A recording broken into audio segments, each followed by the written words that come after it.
Welcome to Trending in Education. Mike Palmer here. Excited today to be joined by a journalist, someone who is running a newsletter that I've been ramping up on. It's great. It's called The Job. The journalist is Paul Fain. Paul is joining us today. We're going to talk about what's happening in the world of education as it relates to getting a good job and all the disruption and transformation that's happening in that space. Paul, welcome to Trending in Education.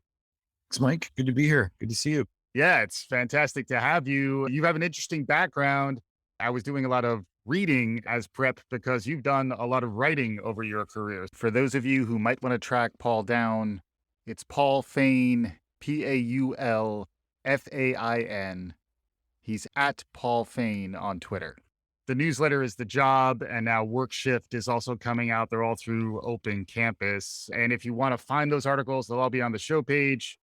It might help you read along with us. Yeah. If you do have your hands and your eyes free. If you're driving, please just continue to listen. Can you catch us up on who you are and how you got to this point in your professional life?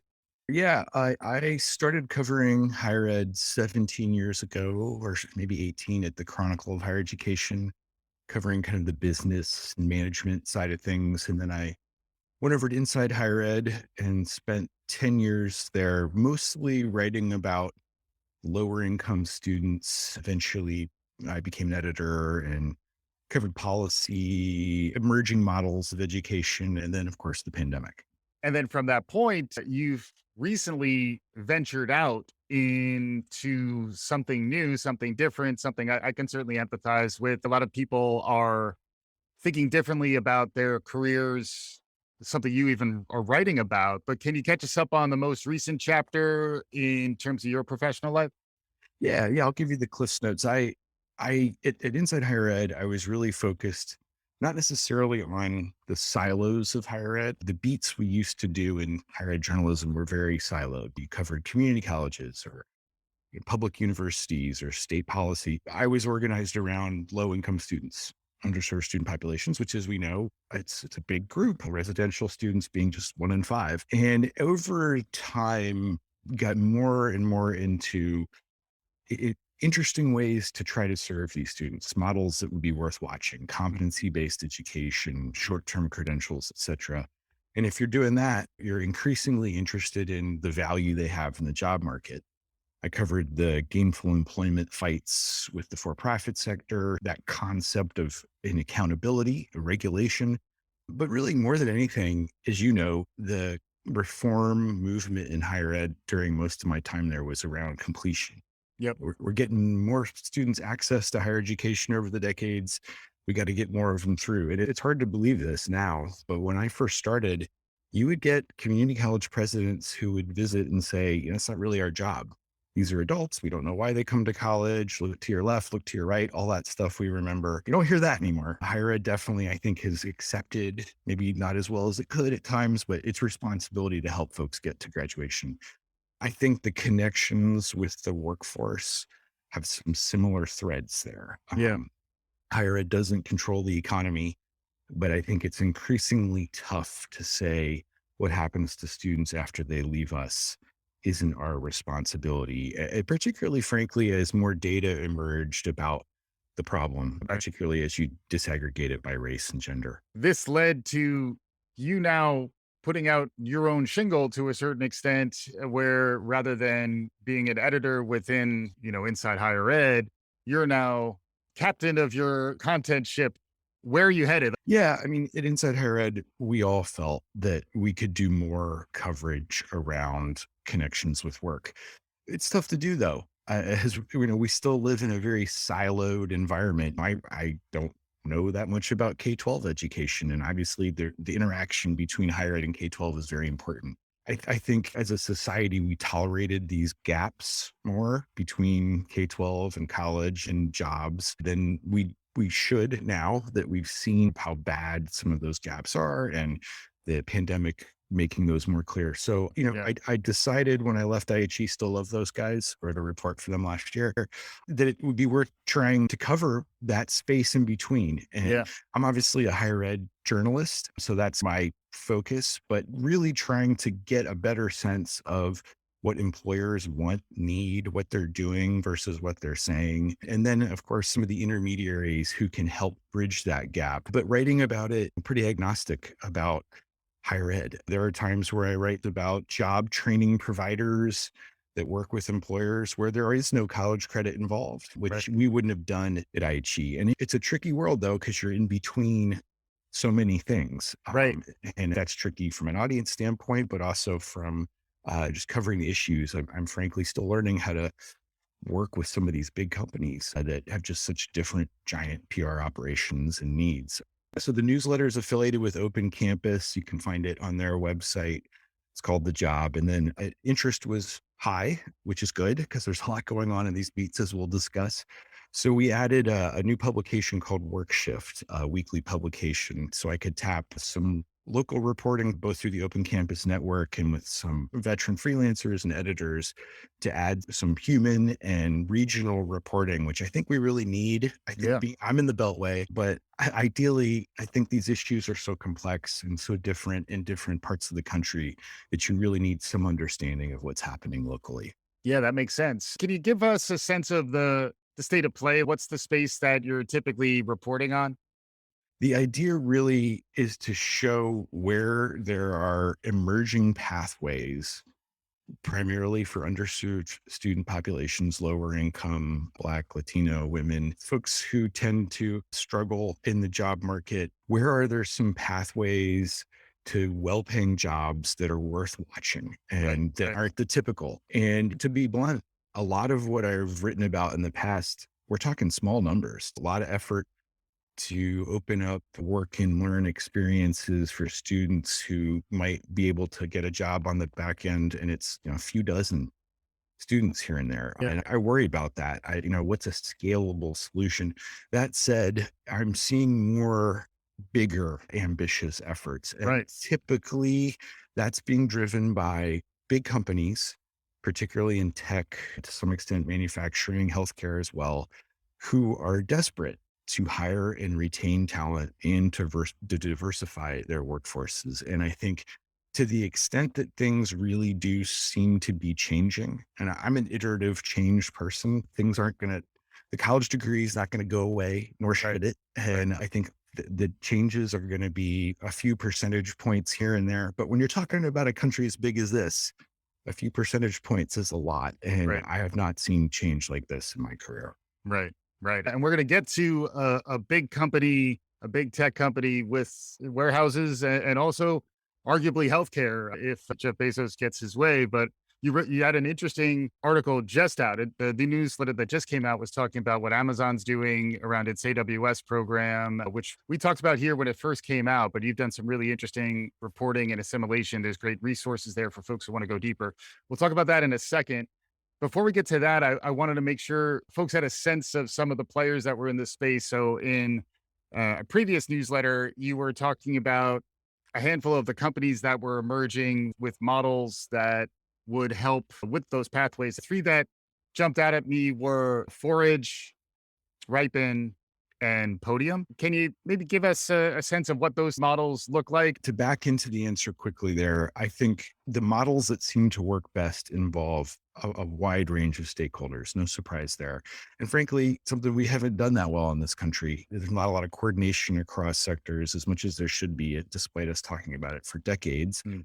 But Bill Pink, the president of Grand Rapids Community College, wrote a piece for us where he described this as the quad. You've got K-12, you've got higher ed, community colleges, obviously, in particular, if you're talking about workforce and regional publics as well. And then you have these nonprofits, community organizations, workforce boards, also vendors that can extend career services and work experience.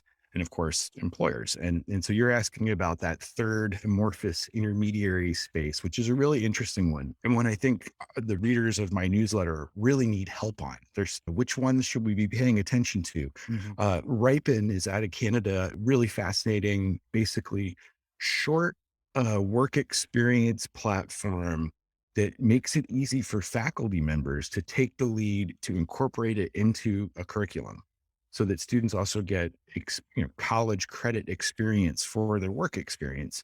And again, real benefit I gather for that is that there are several, but not that easy for a busy faculty member to coordinate with multiple internship providers. Mhm. The platform automates some of that, makes it easier. It's a marketplace. And there's a lot like that. Parker Dewey does micro internships that can be incorporated into curricula. Definitely encourage folks to look at that. Forage, an Australian platform, turns out a lot of interesting things coming out of other countries as well. It's not all the US. Relocated to San Francisco recently. They offer simulations, simulated work experience, unpaid, but curricular in potential. And they have the help of the big companies, which is the key, right? Yeah. JP Morgan is their biggest user. They told me helped create a bunch of simulations that students get a leg up if they do it. They can put a badge on their LinkedIn or handshake profile and they get actually an extra look for an internship. And a lot of those folks are getting hired. And Yeah.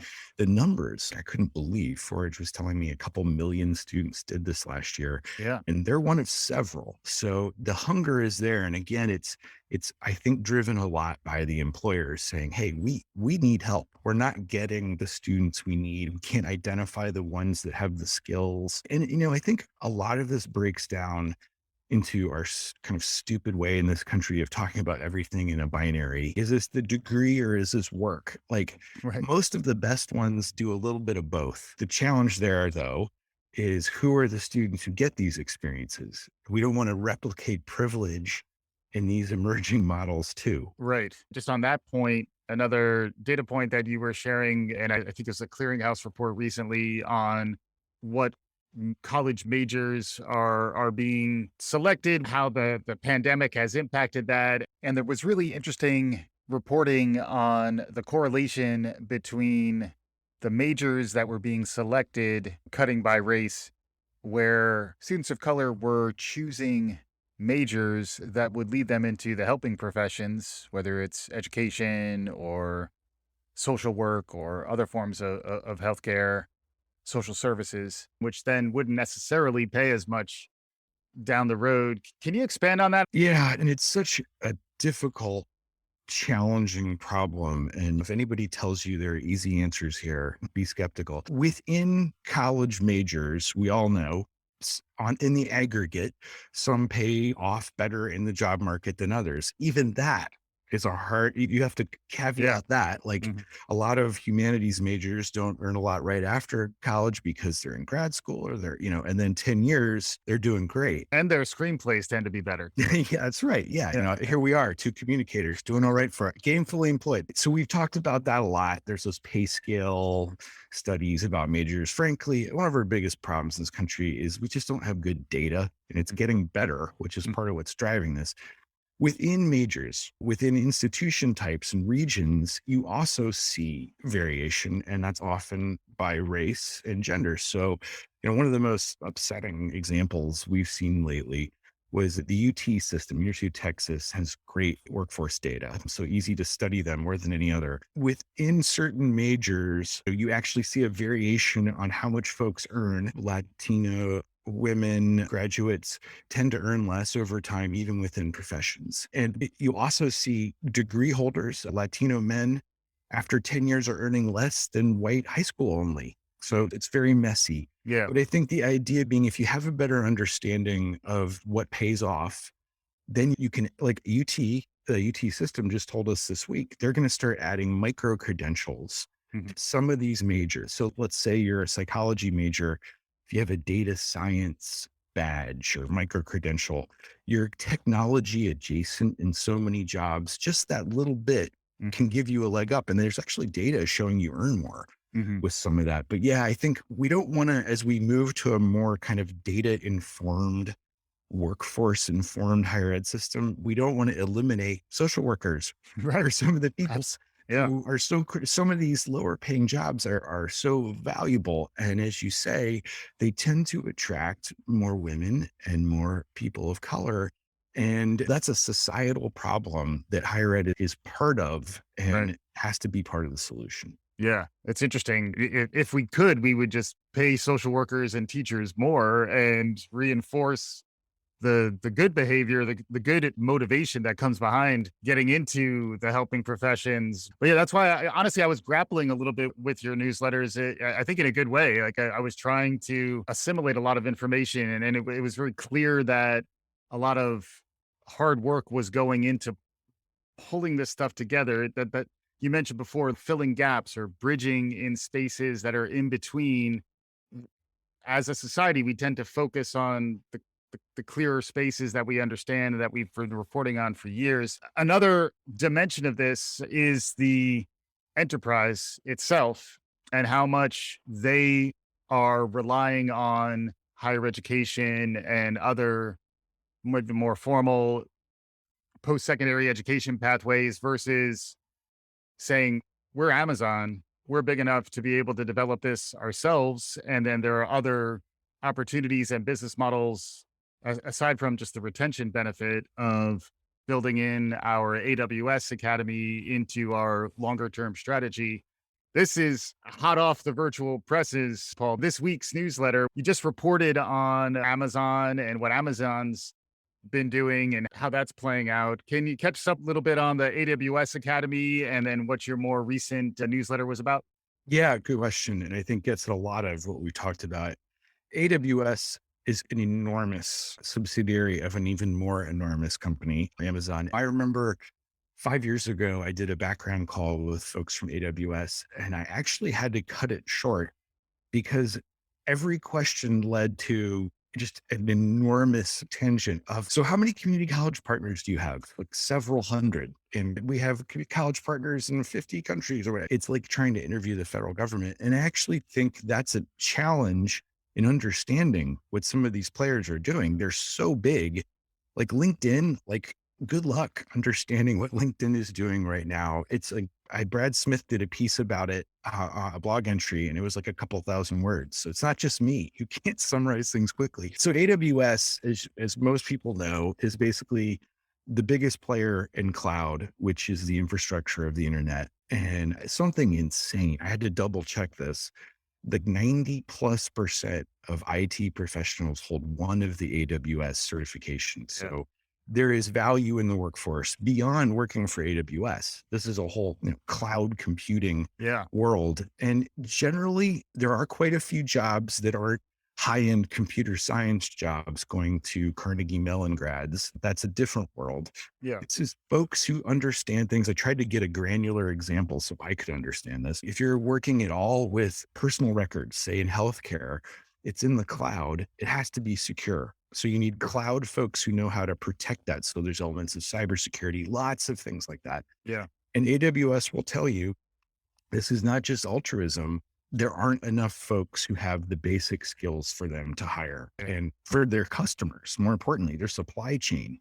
So they have reached into post-secondary training themselves for free to offer this training to educators, to colleges, to college students, so they can earn these certifications at a discount with free training. And their goal is to train 29 million people worldwide for free so that more folks will have those certifications, those skills to work in the industry broadly. Yeah. Yeah. And it makes sense in that they're big enough that they can do it. And you could see this learning become a flywheel for Amazon. You want the world to adopt your system. And if the humans who are powering your workforce are pot committed to Amazon by virtue of having an AWS certification, it perpetuates the prevalence of that model. So it's good strategy if you're trying to continue to dominate the world, but it's also beneficial to the workforce. And then it's also interesting in that in this case, higher ed plays less of a role, but in many other cases, Amazon being as big as it is, Amazon is also partnering with universities and supplying its workforce with access to higher education as a benefit. Can you talk a bit about that trend as well, where increasingly organizations are baking in relationships with higher education into their benefits package? Absolutely. And you raise a good point, by the way, on the proprietary aspect here. I believe Amazon's more than 30% of cloud Yeah. worldwide, and Google's something over 10.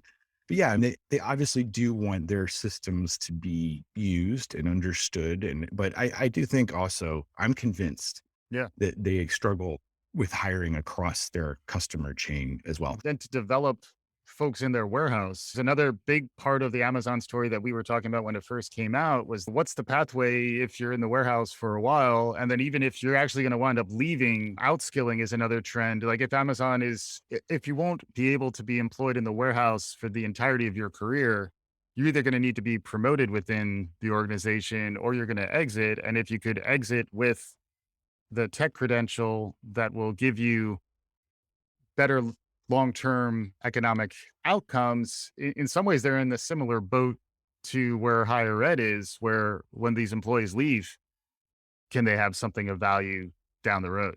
Yeah, it's interesting how the challenges in certain ways are parallel for higher ed and for the big employers. So, to be clear, AWS, you've got credentials and certifications that they subsidize through traditional higher ed, community colleges, Miami-Dade, et cetera, other 4 years, and through non-college training programs, primarily, I believe, through their new Restart program, Mhm. where they partner up with groups like Year Up and others.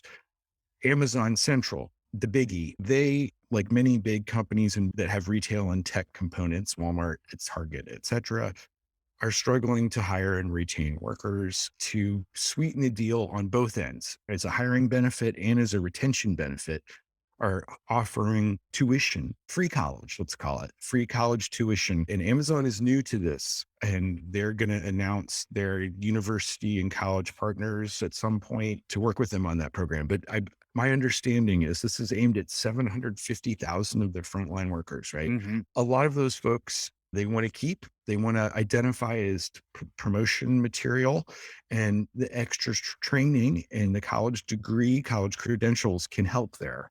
If they leave, the outskilling, I believe the company is sincere in that it understands it has a responsibility, as it and many others automate lots of jobs, Yeah.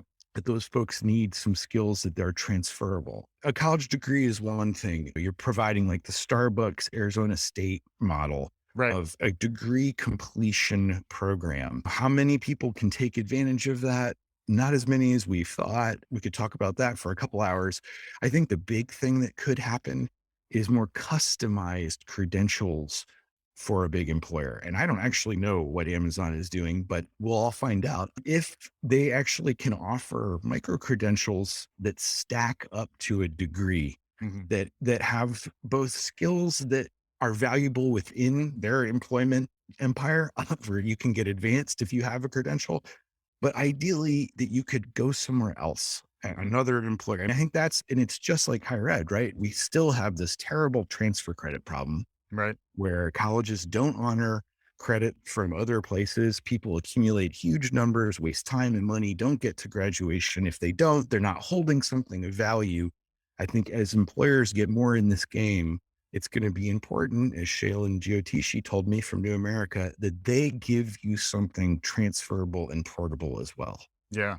And it'll be interesting to watch the marketplace evolve around the design of those skills and how transferable they could be. Related to that is this idea of the blockchain and Web3. I was going to mention VR when you were talking about simulations earlier, because there is this new wave of activity generally under the umbrella of Web3.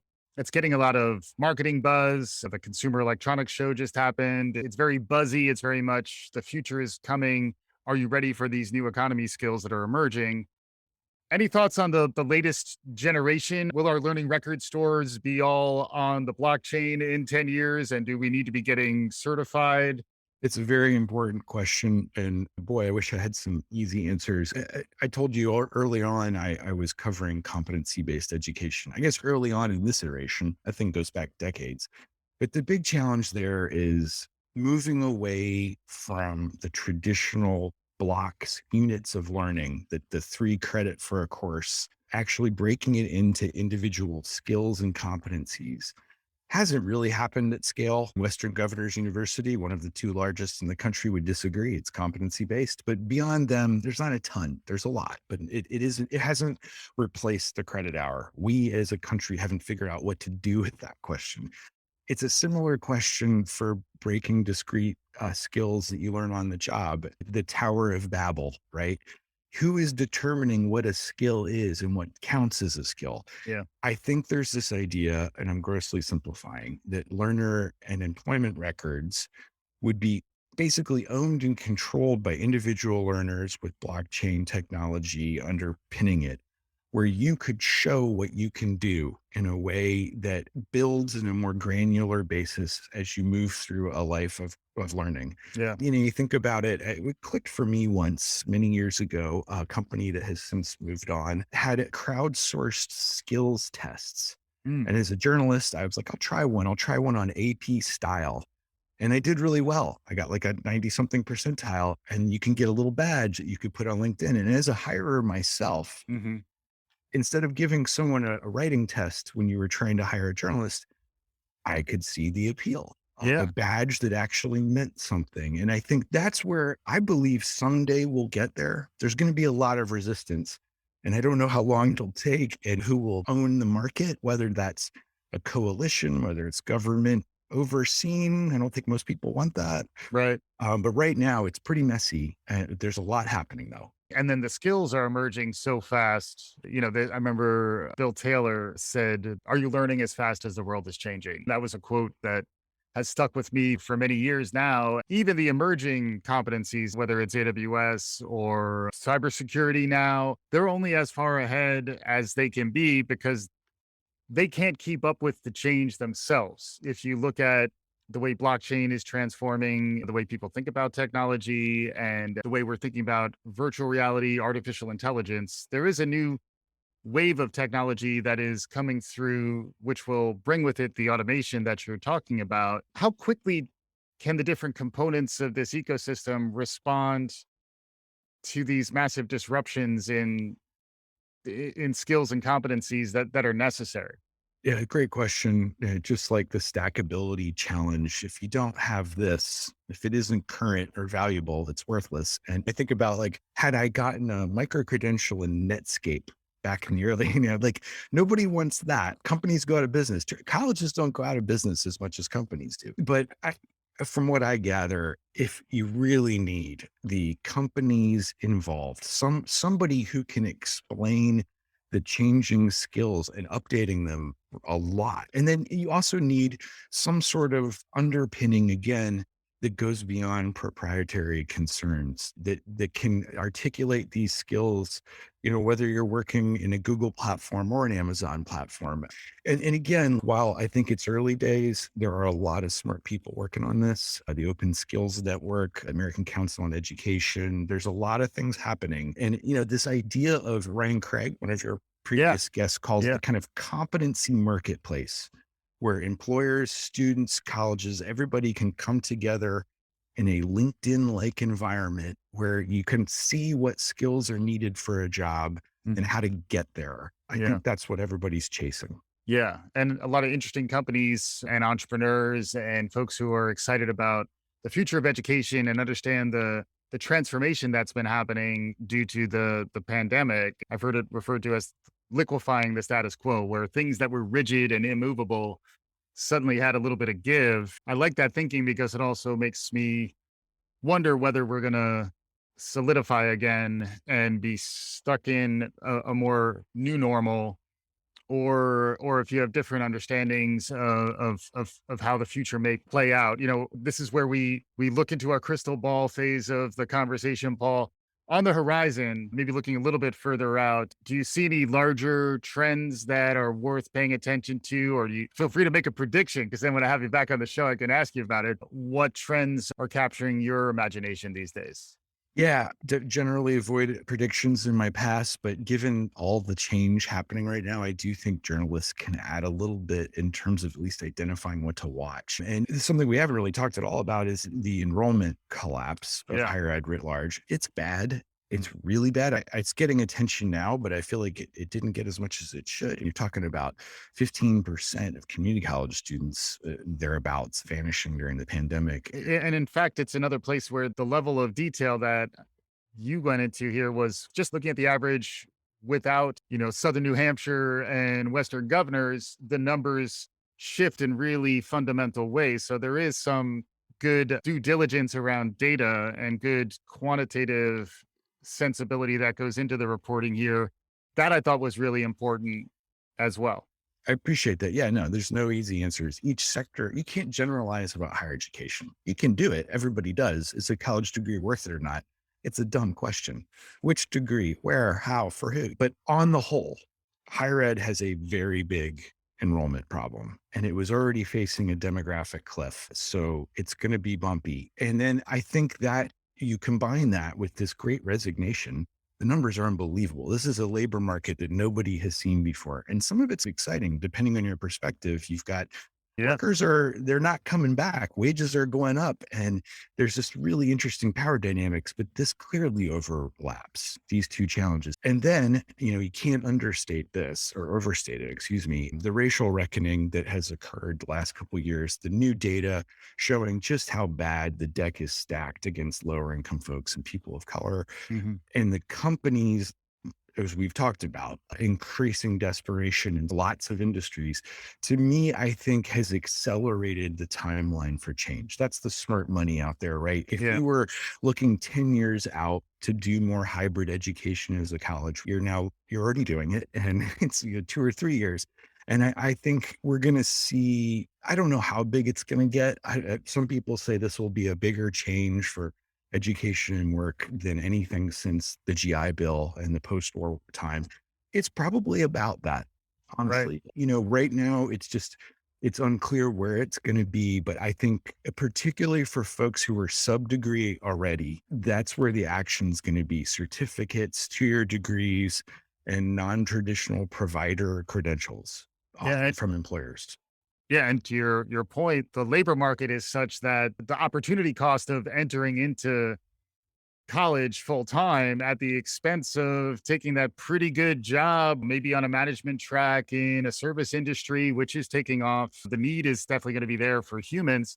There are realistic decisions that need to be made by individuals. And then a lot of the historical data argues that if you don't get into that higher education pipeline straight out of college, the likelihood of reaching that completion, getting that degree, and getting all the benefits of it drop off significantly. Any perspective on that? The type of calculus in this kind of labor economy?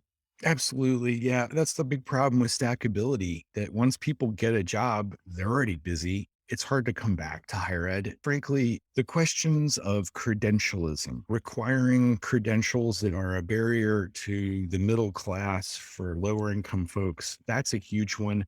Tracking, if we encourage folks to go sub-degree paths and then they get stuck there at an entry level job and never have the potential to get to a 4-year degree, which I should say, we all still want for ourselves and our Yes. kids Yep. for a reason. It's the best place to be in this economy, especially. I do think, though, we're in a really scary moment where an entire generation of young people has been disconnected from these pipelines. The pipelines were leaky and flawed already, but you've got the number of people being homeschooled in K-12, it's up to 11%. It's Yeah. tripled the rate for Black families. And you have, I was talking to a big K-12 district recently that had 33% of their ninth graders unaccounted for. And so that's K-12. How do Yeah. you get people back into education there? You're looking at all these community college students who are gone. How do you re-engage them in a way that increases their career and doesn't take away the opportunity cost you said is real? If you're getting $20 an hour, Yeah. it's for a lot of folks, it's going to be tough to enroll in a community college program. I think one of the keys, though, is if it's generally low cost or free, it's fast, and you're pretty sure it's going to lead to a job. If you've got those things, Mhm. you've got a successful program. And we're seeing a lot of those emerge. Nova Community College here in Virginia does a lot of fast track programs that do exactly that. That's the gold standard. Yeah. Two other topics or ideas that have come out here that we haven't spent time on. Feel free to pick up on either of them. One is just the role community colleges play, which I think frequently is not understood and maybe not talked about enough. And then secondly is the massive mental health crisis that we're facing at the same time while we're taking on complexity. Paul, let's throw those two into the mix. Any thoughts on either of those topics? Definitely. Yeah. Community colleges, we've said, have been hit hard in their enrollments. Their students have struggled the most in higher education the last couple of years, yet they're everywhere. As somebody said, you can't forget that. There's a community college everywhere. And these are community anchors. They're more important than you can really even estimate. I'm from Dayton, Ohio. Sinclair Community College is such a crucial part of that city. Who knows what would have happened to Dayton, Ohio in the collapse of manufacturing without Sinclair? So we need these institutions. We need them to be strong. We need businesses and, frankly, states to encourage and incentivize the programs that work. They're under-resourced. And to pivot to your second question about mental health, who among us has not had some hard times the last couple of years? I'm a privileged person. I have one kid, and we had no school yesterday. It's just so hard. I cannot imagine what it is like for lower income parents, and I think there is a solution here. A lot of the intermediaries can help there, can help in that kind of wraparound support, the life counseling. It's not just career and financial aid and academic planning. It's how am I going to manage this? That's expensive. It takes resources. Community colleges tend to have caseloads for advisors that are over 1,000 students per person. Yeah. We as a society have to find a way to give more one-on-one support, particularly to people who don't have family help, who know how to navigate our incredibly complex systems. Yeah. Great stuff. Now, I think we bring it home, Paul. I would encourage folks to track your stuff down. Paul Fain, the newsletter is The Job, and also Work Shift through Open Campus. Any concluding thoughts, any takeaways based on the conversation we had so far? Yeah, at the end of last year, after writing all those newsletters and talking to all these smart people, I had a couple weeks off and I thought about what I heard, like what the common themes were. And one that kind of shoots across all of it is everybody benefits if they are able to get some help on career exploration. And I mean that in the biggest sense. Like, what do you want out of life? Mm. Where do you want to live? What are you good at? What do you like doing? And you have to start early. Mm. And for, again, privileged folks, they get a lot of help with that as they move along. We need to start in middle school, if not before, with more of that, more of treating people like people and really trying to help them think through what options are out there. As a country, we do not provide good information to people about their options. People are smart. There's a reason why they're not enrolling in college. They're not taking jobs right now. And I think if we start there in helping people figure out what they want, and that takes resources, we'll make some movement on these very tough challenges. Fantastic stuff. Paul Fain, thank you so much for joining us on today's episode. Thank you, Mike. I enjoyed it. Good questions. Awesome. And for our listeners, hopefully you enjoyed what you were hearing. If you did, write us a review, subscribe. We'll be back again soon. This is Trending in Education.